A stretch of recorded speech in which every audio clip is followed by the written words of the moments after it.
33rd week in ordinary time. Saint Elizabeth of Hungary. Daily Bible reading for 17th November 2020 Tuesday. വെളിപാട് പുസ്തകമായ അധ്യായം 3, സങ്കീർത്തനങ്ങൾ 15, വിശുദ്ധർക്ക് എഴുതിയ സുവിശേഷം അധ്യായം 19. ഒന്നാം വായന. വെളിപാട് പുസ്തകം വായന അധ്യായം 3. സാർദീസിലെ സഭയ്ക്ക് ദൂതന് എഴുതുന്നത്. സാർദീസിലെ സഭയുടെ ദൂതന് എഴുതുന്നത്.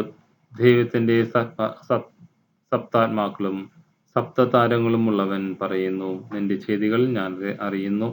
ജീവിച്ചിരിക്കുന്നവൻ എന്നാണ് നിന്നെ കുറിച്ച് പറയുന്നത്, പക്ഷേ നീ മൃതനാണ്.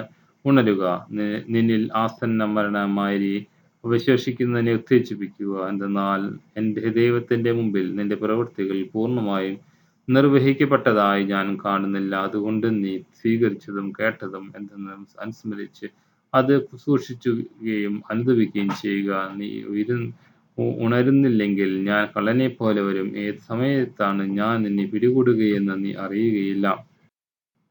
എന്നാൽ വസ്ത്രങ്ങൾ മലിനമാക്കിയിട്ടില്ലാത്തവരായി കുറെ പേർ സാർദീസിൽ നിനക്കുണ്ട്. അവർ ധവള വസ്ത്രധാരികളായി എൻ്റെ കൂടെ നടക്കും. അവർ അതിന് യോഗ്യരാണ്.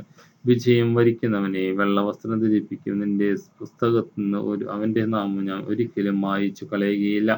എൻ്റെ പിതാവിന്റെയും അവിടുത്തെ ദൂതന്മാരുടെയും സന്നിധിയിൽ അവന്റെ നാമം ഞാൻ ഏറ്റുപറയും. ആത്മാവ് സഭകളോട് പറയുന്നതെന്തെന്ന് ചെവിയുള്ളവൻ കേൾക്കട്ടെ.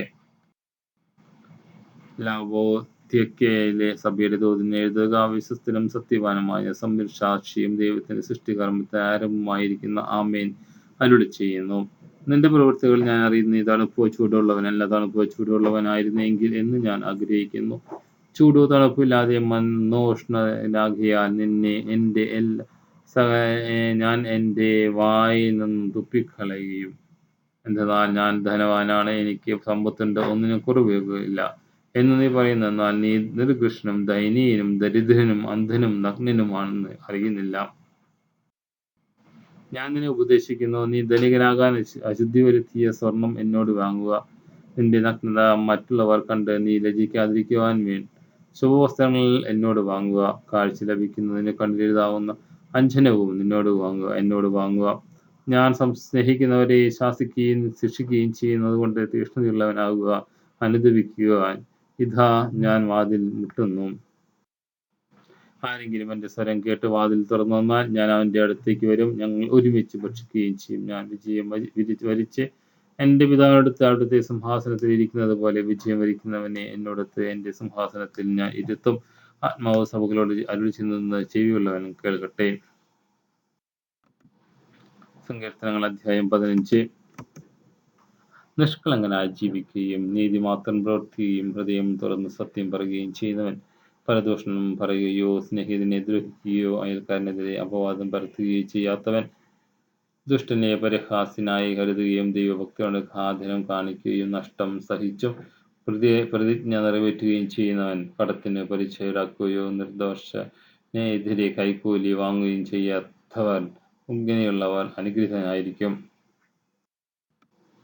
വിശുദ്ധർക്ക് എഴുതിയ സുവിശേഷം അധ്യായം 19. യേശു ജെറിക്കോയിൽ പ്രവേശിച്ച് അതിലൂടെ കടന്നു പോകുകയായിരുന്നു.